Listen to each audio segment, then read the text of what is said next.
Super, oui. Déjà, bah, merci et ça fait plaisir de participer à ce que vous faites. Donc, moi, je suis doctorant en sciences dans la société COV et mon parcours est plutôt un parcours scientifique. J'ai commencé suite à une licence de mathématiques. J'ai fait une première année de master en maths pure, spécialisé en probabilité, pour ensuite finir avec un master 2, cette fois-ci un peu plus appliqué en statistique, data science. Et du coup, c'était dans le cadre de CM2, j'ai dû faire du coup un stage de 6 mois. Et c'est là où j'ai connu la société ECOV.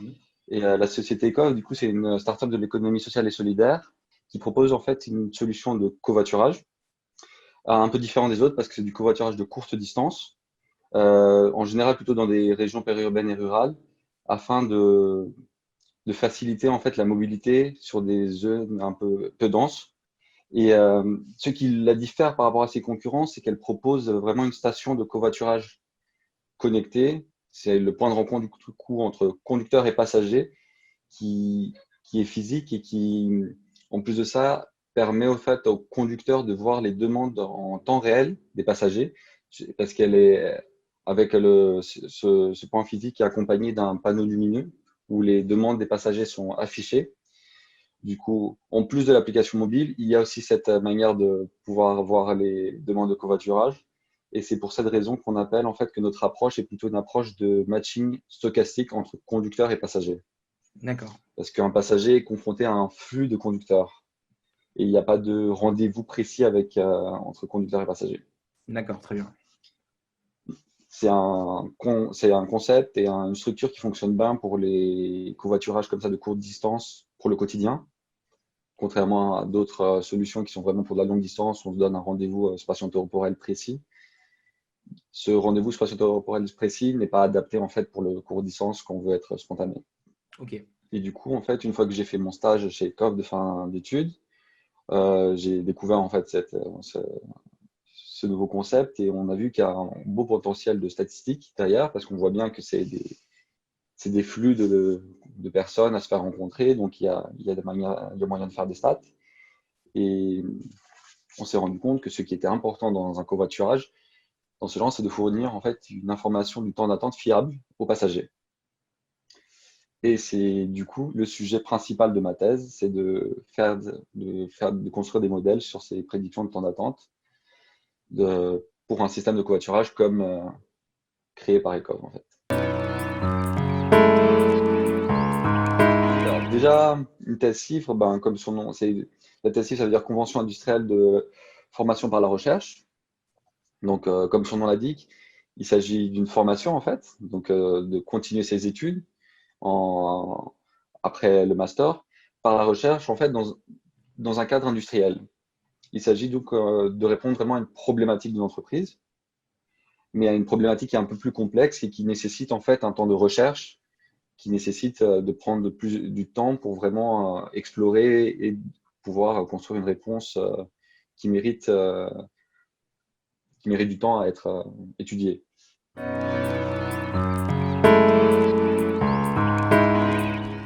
Il existe l'ANRT, donc l'Association nationale de recherche et technologie, qui encadre en fait, qui attribue en fait si je ne me trompe pas, si je l'explique bien, des subventions aux entreprises une fois qu'ils ont des thésards pour les encourager à faire de la recherche en entreprise. Du coup, une partie du financement de l'étudiant est financée par cet organisme ok, qui est là pour vérifier aussi, avant de commencer la thèse CIFRE, ils sont là pour vérifier que le sujet peut bien tenir la route sur 3 ans, vérifier aussi les encadrants académiques, mais aussi vérifier la viabilité d'une entreprise, surtout si c'est une start-up, la viabilité que le sujet ne soit pas un sujet qui oui, soit pas, ouais, ça peut, pour pas tomber sur des sujets qui n'ont pas besoin d'avoir des thèses. oui, Ben, dès mon stage, même avant le stage, je savais que je voulais une thèse CIFRE. Après, je savais pas si ça allait être dans cette entreprise ou plus tard. Mais mes motivations, j'ai toujours voulu en fait continuer de me former après mon master. Mais j'étais vraiment curieux, je suis vraiment curieux, mais j'aime beaucoup travailler sur des choses concrètes. Et du coup, vraiment, la TESIF, ça répondait à ces deux besoins, en fait, de continuer à me former, mais sur des applications vraiment concrètes où je pourrais directement mettre en application mes résultats. Et j'ai trouvé que cette idée de la TESIF était vraiment adaptée pour à moi.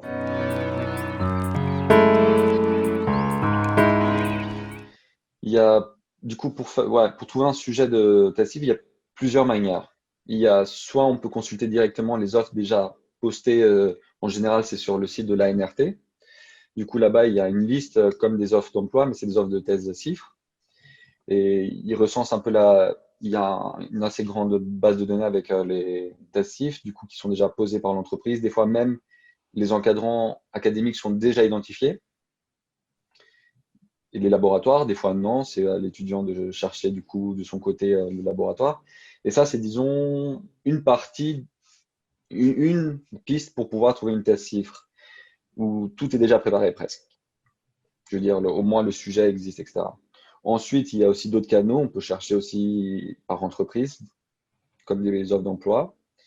Et dans ce cas aussi, il peut y avoir des sujets déjà proposés avec ou sans encadrant académique.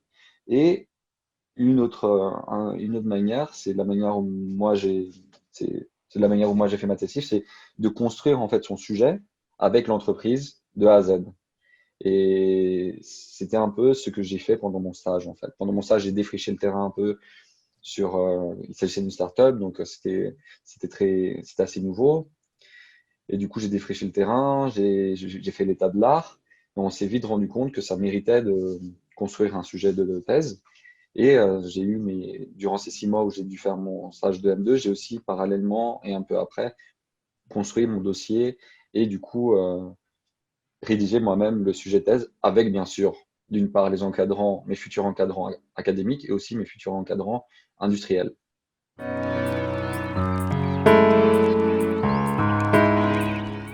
Très bonne question.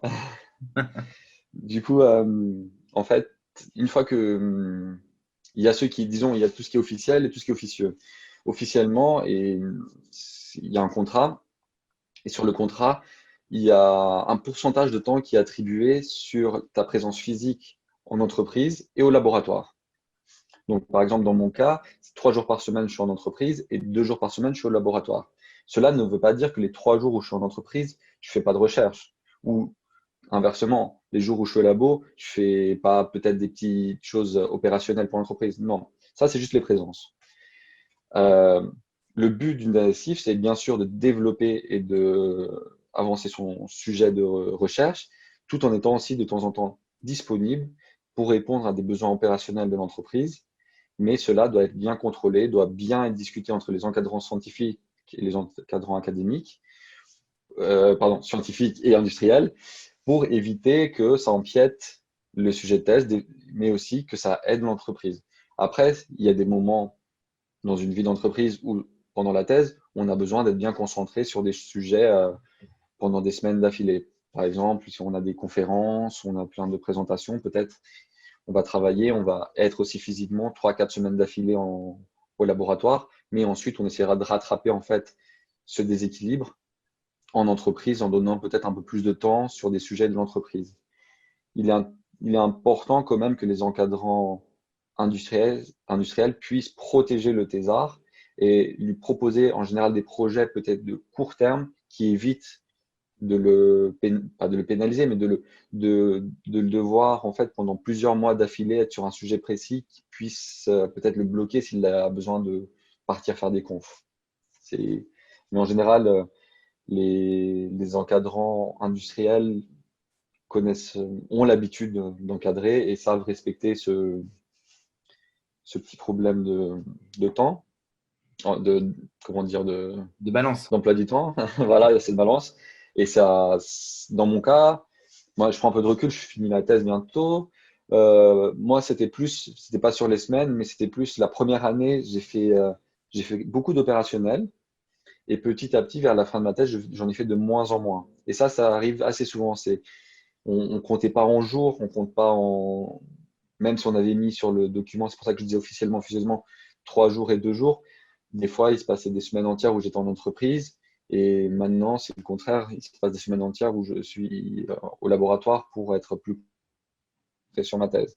C'est vraiment, euh, c'est vraiment une collaboration qui doit être faite entre les trois parties, donc les encadrants scientifiques, les encadrants industriels et le thésard.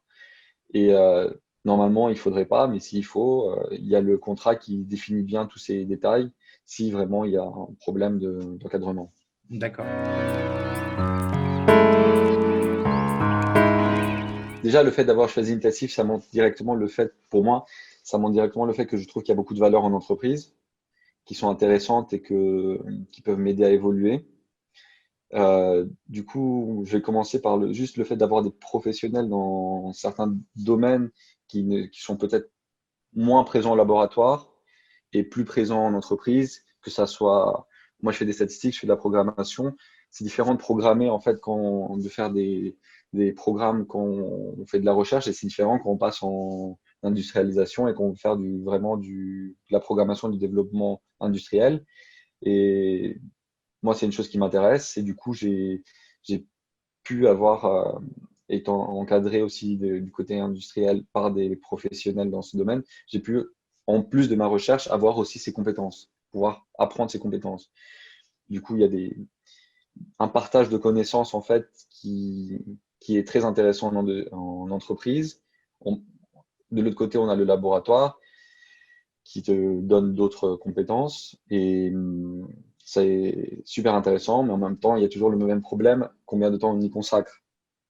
Il faut ne pas oublier que même si on est très intéressé par l'industrialisation, il faut quand même de temps en temps bien savoir que bon, avant de passer à l'industrialisation, il faut bien que je finalise tout mon sujet, que je termine mon papier par exemple avant de, de passer à des choses un peu plus opérationnelles.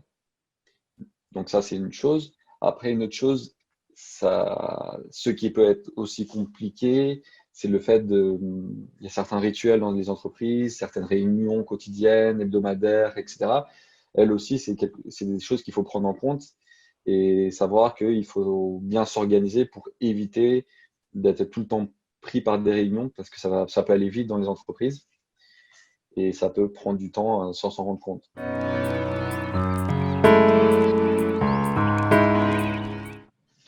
Ah, c'est une bonne question. Oui, oui, je recommande, bien sûr, aux personnes intéressées. Mais ce que je recommande le plus, c'est de bien renseigner sur c'est quoi exactement une test shift. Et le plus important pour moi, c'est de prendre le temps avant de commencer une test shift, d'essayer de faire au moins un stage ou un petit CDD dans l'entreprise en question pour bien comprendre les attentes, bien voir aussi l'ambiance de l'entreprise, parce que c'est 3 ans. C'est c'est- c'est assez long, donc où il faut bien comprendre et aussi être éthiquement, euh, voir si éthiquement c'est quelque chose qui correspond aux personnes. Et encore mieux si on peut aussi avoir la chance d'avoir déjà collaboré avec ces encadrants scientifiques aussi dans le cadre d'un mémoire de stage ou d'un stage en labo. Avant, je trouve ça important parce qu'on part pour une histoire de 3 ans. Du coup, c'est bien de connaître à l'avance un peu les personnes qui vont te suivre pendant cette expérience.